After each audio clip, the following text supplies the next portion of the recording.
Hello everyone, आप सभी का स्वागत है इलेक्ट्रिकल क्विक चैनल पे। आज हम लोग जिस टॉपिक के ऊपर बात करने वाले हैं वो है लो वोल्टेज। वैसे लो वोल्टेज आजकल ज़्यादातर सिटीज़ में देखा नहीं जाता, पर रूरल एरियाज में मतलब विलेजेस में ये बहुत ज़्यादा दिखा जाता है।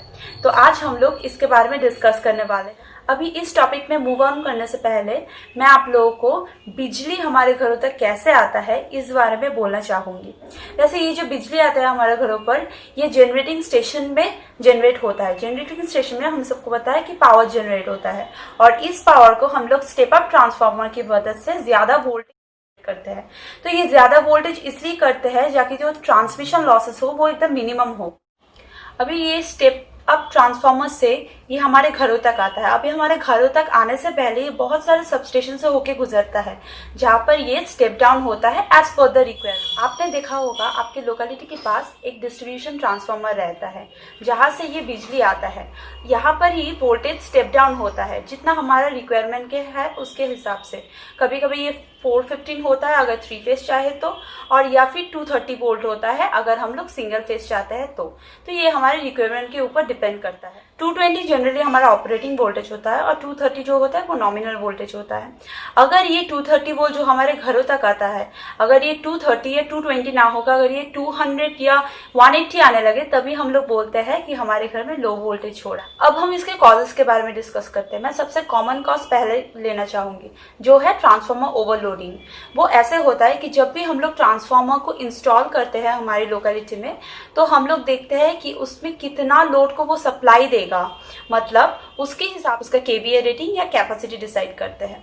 अगर ये लोड जो ट्रांसफार्मर में इंस्टॉल के टाइम पे देखा गया है, अगर ये लोड बाद में जाके इंक्रीज हो जाता है तो हम लोग इसको बोलते हैं ओवरलोडिंग। इसका मतलब लोड बढ़ता है, इसका मतलब घर बढ़ रहे हैं और घरों में इलेक्ट्रिक लोड ज्यादा बढ़ रहा है, लोग ज्यादा से ज्यादा इलेक्ट्रिक अप्लायंसेस यूज कर रहे हैं, तो तभी हम लोग इसको बोलते हैं हमारे घर में जो लो वोल्टेज आ रहा है वो अगर ट्रांसफार्मर ओवरलोडिंग की वजह से हो रहा है। ये हम लोग कैसे समझ सकते हैं? क्या होता है, जब ये ट्रांसफार्मर ओवरलोडिंग की वजह से होता है तो दिन और रात में जो वोल्टेज है वो सही रहेगा, क्योंकि तब हम लोग का लोड सबसे कम होता है, क्योंकि रात को सब सोते हैं और दिन में भी उतना ज्यादा यूज नहीं होता है इलेक्ट्रिकल लोड्स। तो क्या होता है, दोपहर के टाइम में ज्यादा वोल्टेज ड्रॉप दिखेगा, हम लोगों को कम वोल्टेज मिलेगा, तभी हम लोग समझ जाएंगे ये जो लो वोल्टेज आ रहा है ये ओवरलोडिंग की वजह। इसका सोल्यूशन हम लोग कैसे निकाल सकते हैं? इसमें हम लोग कुछ नहीं कर सकते, हम लोग ज्यादातर अपने जो इलेक्ट्रिसिटी प्रोवाइडर है उससे बात कर सकते हैं। वो क्या करेंगे, जो ट्रांसफार्मर है उसको रिप्लेस कर देंगे एक हायर केवीए रेटिंग के ट्रांसफार्मर से, या फिर और एक चीज किया जा सकता है कि जो ट्रांसफार्मर है उसके पैरेलली हम लोग दूसरा ट्रांसफार्मर लगा देंगे लोअर केवीए रेटिंग का। तो क्या होगा, वो इसके साथ मिलके जो लोड है उसको शेयर कर लेगा। अभी हम लोग इसके सेकेंड कॉज के बारे में डिसाइड करते हैं। इसका सेकेंड कॉज है जब हमारा सबस्टेशन दूर होता है। सबस्टेशन दूर होता है मतलब जो हम लोगों को इलेक्ट्रिसिटी प्रोवाइड कर रहा है हमारे ट्रांसफार्मर को, वो अगर दूर रहा तो क्या क्या प्रॉब्लम हो सकती है।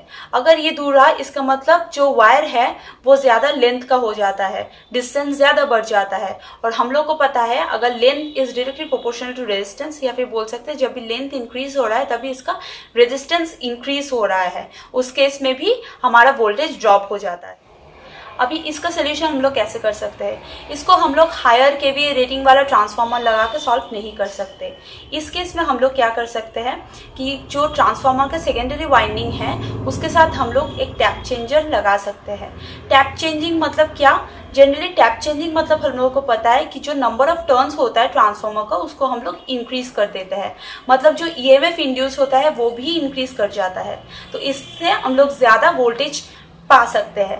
पर आजकल के दिनों में ये टैप चेंजर हर एक ट्रांसफार्मर में अवेलेबल नहीं होता। इसके लिए हम लोग अपने इलेक्ट्रिसिटी प्रोवाइडर से बात कर सकते हैं, वो आके इसको करेक्शन कर देंगे। अभी हम लोग इसके थर्ड कॉज के बारे में बात करेंगे, जो है ट्रांसफार्मर का इंटरनल रेजिस्टेंस और इंडक्टेंस की वजह से होता है। अगर हम लोग कभी भी नया ट्रांसफार्मर लगाते हैं तो उसमें तो ये प्रॉब्लम ज्यादा डोमिनेटिंग होता नहीं है, पर जब भी ट्रांसफार्मर ओल्ड होने लगता है तो क्या होता है, उसका जो रेजिस्टेंस या इंडक्टेंस का वैल्यू है, मतलब जो इम्पीडेंस है, वो इंक्रीज होने लगता है, जिसके कारण भी वोल्टेज ड्रॉप हो सकता है। अभी जो कॉजेस मैंने आप सबको कहे, इसमें हम लोग कुछ नहीं कर सकते।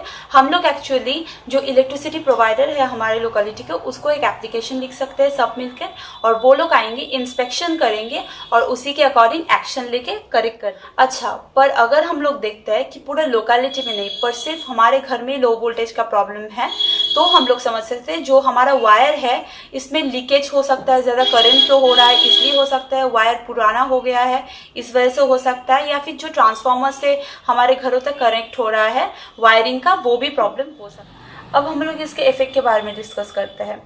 जो बिजली का बिल आता है इसका इस पर क्या इफेक्ट होता है। जनरली लो वोल्टेज का बिजली के बिल पर कोई इफेक्ट नहीं होता है, क्योंकि हमारा जो बिजली का बिल है यानी इलेक्ट्रिसिटी बिल वो किलोवाट आवर पे कैलकुलेट होता है। तो अगर हम लोग कैलकुलेशन करेंगे इसमें 220 डाले या 180 वोल्टेज डाले तो हम लोग देंगे बस पॉइंट समथिंग का डिफरेंस है जो मिनिमल है, मतलब कोई भी इफेक्ट नहीं होता। सेकेंडली इसका हमारे अप्लायंसेस पे क्या इफेक्ट होता है। हम लोग को पता है डीसी मोटर हो या एसी मोटर हो, जब भी टर्मिनल वोल्टेज डिक्रीज होता है तब भी मोटर का स्पीड भी डिक्रीज हो जाता है। तो ऐसे केस में हमारा जो मोटर है वो मैल फंक्शन करना, यानी हमारे इलेक्ट्रिकल अप्लायंस जो है वो मैल फंक्शन करना स्टार्ट कर देगा। तो इसी के साथ हम लोग आज का वीडियो खत्म करते हैं। आई होप आप लोगों को अच्छा लगा।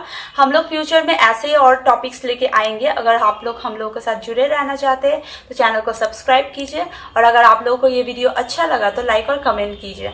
Thank you for watching.